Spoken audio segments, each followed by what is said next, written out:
ఓం నమో కృష్ణ నమో కృష్ణ నమో నమో నమో నమ. కృష్ణనామం మధురాతి మధురం, రామనామం అంతకన్నా మధురం. ఈ రెండు కూడా మధురాతి మధురమని అందరూ ఆప్తులు, శాస్త్రాలు, పురాణాలు ఘోషిస్తాయి. కనుక ఈ రెండు పేర్లను మనం ఉచ్చరిస్తూ జీవిస్తే పరమానందమే ఉంటుంది. కనుక శ్రీకృష్ణ పరమాత్మ పాండురంగడుగా వెలిసి ఆయన ఎంత ఆనందాన్ని పంచాడంటే ఎంతోమంది అద్భుత గాయకులు, కవి గాయకులు, వైతాళికులు అందరూ ఆయన దగ్గర దివ్య ఆనందాన్ని పొందారు. పాండురంగ ప్రభు విఠల విఠల విఠల పాండురంగ విఠల, జై పాండురంగ విఠల, పండరినాథ విఠల, పాండురంగ విఠల, పండరినాథ విఠల, విఠల విఠల విఠల, పాండురంగ విఠల. అద్భుతమైన గానం. అది తన్మయత్వంతో పాడుకుంటే మనం నిజంగా తన్మయులు అయిపోతాం. తనలోనే మనలే మనం మాయమైపోతాం. మనలో ఆ మాయ ఎక్కడి నుంచో వెళ్ళిపోతుంది, మనం మనలోకి వెళ్ళిపోతుంటాం. చాలా అద్భుతమైనటువంటి ఆరాధన ఉండాలి. శిష్యులందరినీ చూసి, నాయన నిన్న ఒక వేదమంత్రం చెప్పుకున్నాం, ఈ పొద్దు శాంతి మంత్రం చెప్పుకుందాం అని చెప్పి అందరినీ కలిసి చెప్పమన్నాడు. ఓం అసతో మా సద్గమయ తమసో మా జ్యోతిర్గమయ మృత్యోర్మృతంగమయ.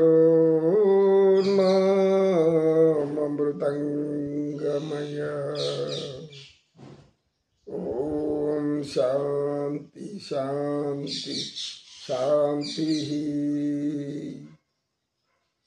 ఏతత్ సర్వం శ్రీకృష్ణార్పణమస్తు. కృష్ణం వందే జగద్గురు. దీని భావం అక్కడ కూర్చున్న వాళ్ళు అడగడంతో సత్యనిష్ఠుడు ఇలా చెప్పాడు, అసతోమ సద్గమయ. శిష్యులలో ఉన్నటువంటి తేజస్విని చూసి, తేజస్విని అమ్మ, నీకు అసతోమ సద్గమయ వివరించగలుగుతావా అని అడిగాడు. గురువుగారు, మీ ఆజ్ఞానుసారం, దైవాజ్ఞానుసారం నేను గ్రహించిన జ్ఞానాన్ని మీరు చెప్పింది చెప్తాను గురువుగారు అని చెప్పడం ప్రారంభించింది. అసత్, అసత్ అంటే అసత్యము. అసత్యం. ఏది అసత్యం?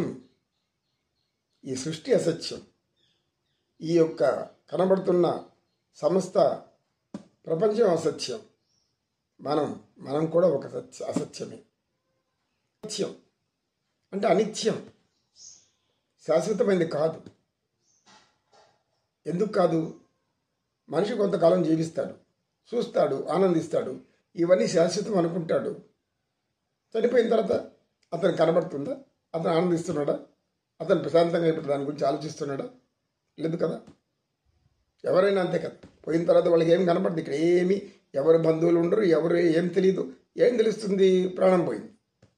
ప్రాణం ఎవరు దేవుడు తీసుకెళ్లారు? పంచభూతాల్లో కలిసిన ప్రాణం, పంచభూతాలు ఇచ్చిన ప్రాణం పంచభూతాలు తీసుకెళ్ళిపోయినాయి ఆయుష్ తీరగానే.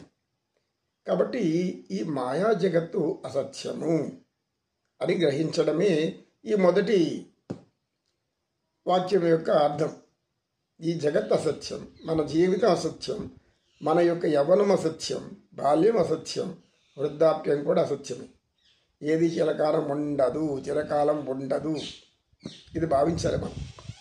కనుక ఈ అసత్యమైనటువంటి ఈ ప్రపంచము నుండి, ఈ భౌతిక ప్రపంచ మాయలో నన్ను పడనీయకుండా, ఓ స్వామి సద్గమయ, ఈ అసత్యమైనటువంటి ఈ జీవన విధానం నుంచి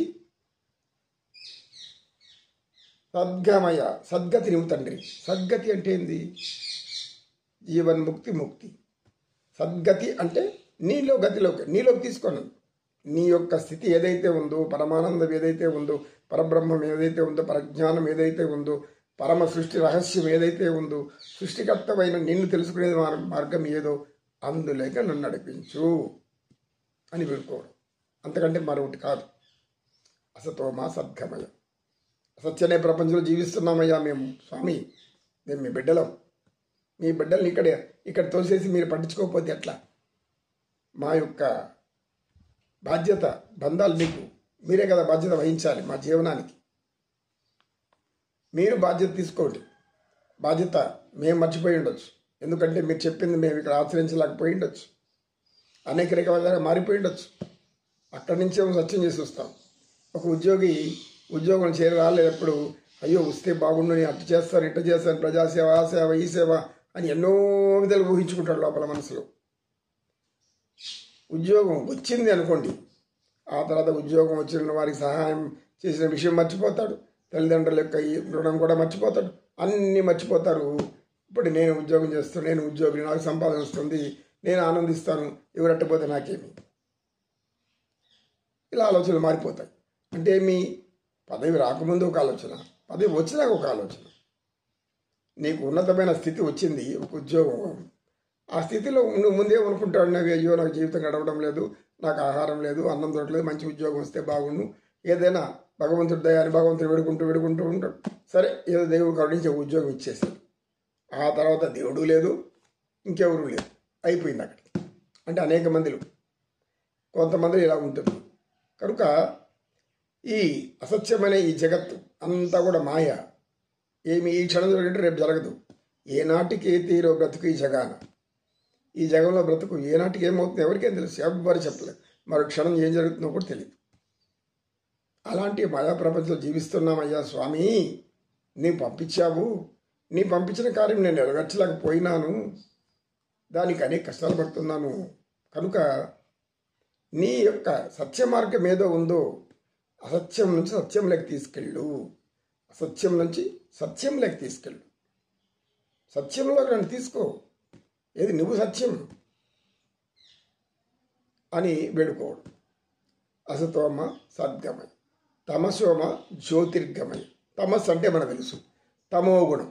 తమో గుణ ప్రధానం. వాళ్ళు రాక్షసత్వంతో ప్రవర్తిస్తుంటారు. వాళ్ళ ప్రవర్తనే రాక్షస గుణం. మానవుల్ని హింసించడం, పీడించడం, వారికి ఎవరైనా వ్యతిరేకంగా ఉంటే వారిని చంపేయడం, లేదంటే ఇంకేదో చేసేయడం, నానా రకాలుగా హింసలు. ఇది తామసిక లక్షణాలు. ఈ తమస్సు అనే జగత్తులో ఉన్నాం. అంటే మీ తమస్సు అంటే చీకటి, అజ్ఞానం. అజ్ఞానం కదా చీకటి. నువ్వు జ్ఞానంలో ఉంటే నీకు వెలుగు కనబడుతుంది. నువ్వు ఈ ప్రపంచంలో వెలుగుని, సూర్యుడి వెలుగు చూస్తున్నా కూడా నీలో జ్ఞానం లేదు కాబట్టి నువ్వు సూర్యుడు లేడు, వెలుగు మామూలు అనుకుంటావు. అది వెలుగుగా ఉండదు నీకు, అది అంధకారంగానే కనబడుతుంది. తమస్సు అనే అంధకారం నుంచి, అజ్ఞానం నుంచి జ్యోతిర్గమయ, తమసోమ జ్యోతిర్గమయ. అయ్యా, నీ దివ్య జ్ఞానం, నీ దివ్య గానామృతం, నీ దివ్య మహత్తరమైన ఆనందం, పరమానందం ఏదో చెప్తుంటారు వీళ్ళు. అందరూ చెప్తున్నారు ఇక్కడ దివ్యత్వం అనే దైవత్వంలో ఉంది అని. దివ్యత్వం దైవత్వంలోనే మనం ఆనందించాలని. ఈ ప్రపంచంలో ఆనందము ఆనందం అంటే దుఃఖము, దుఃఖం అంటే ఆనందము, ఇవి వస్తూ ఉన్నాయి. కనుక ఇదంతా నాకొద్దు. ఆనందమైన స్థితి ఏదో, అటువంటి జ్యోతి దర్శనం ఏముందో ఆ జ్యోతులకు మమ్మల్ని తీసుకెళ్ళయ్యా స్వామి. పరమాత్మ, పరంధామ, హే గోవింద మాధవ, నన్ను ఈ భూమి మీద పంపించి మర్చిపోయినట్లున్నా నువ్వు. ఇప్పుడు నేను గ్రహించాను, నాకు జ్ఞానోదయం అయింది. ఇప్పుడు మీరు నన్ను తీసుకెళ్ళచ్చు. తమసోమ జ్యోతిర్గమయ. తమస్సు అనే అజ్ఞానంలో నేను బాధపడుతున్నాను, అల్లాడుతున్నాను, అనేక కష్టాలు పడుతున్నాను, సత్యం చెప్పలేకపోతున్నాను, మంచిగా ఉండలేకపోతున్నాను. కనుక అంటే మంచి వాళ్ళు ఇలాంటి ఆలోచనలు వస్తాయి. చెడు వాళ్ళకి అసలు దీని భావం అవసరం లేదు. ఈ యొక్క శ్లోకం కూడా అవసరం లేదు, శాంతి మంత్రం. కనుక ఈ విధంగా ప్రార్థించాలి మనం అందరం కూడా. ఏమని? ఈ తమస్సు అనే అజ్ఞానములు, రాక్షస గుణాలు కలిగి భీకరమైన ప్రవర్తనతో విచిత్రంగా అందరినీ భయభ్రాంతులు చేస్తూ జీవించేటువంటి వాళ్ళు అనేక మంది ఉన్నారు. వీరి మధ్య నేను ఉండలేను. ఏదైతే నీ యొక్క జ్ఞానం ఉందో జ్యోతిర్మయ. జ్యోతిర్మయ అంటే జ్యోతి. ఇంట్లో చీకటి కన్నప్పుడు దీపం వెలిగిస్తే మొత్తం కనబడుతుంది, అంతా కనబడుతుంది. అప్పుడు మనకు ఆనందం కదా. అందరికీ నీ జ్యోతి స్వప్నం తీసుకెళ్ళు. అటువైపు నడిపించు.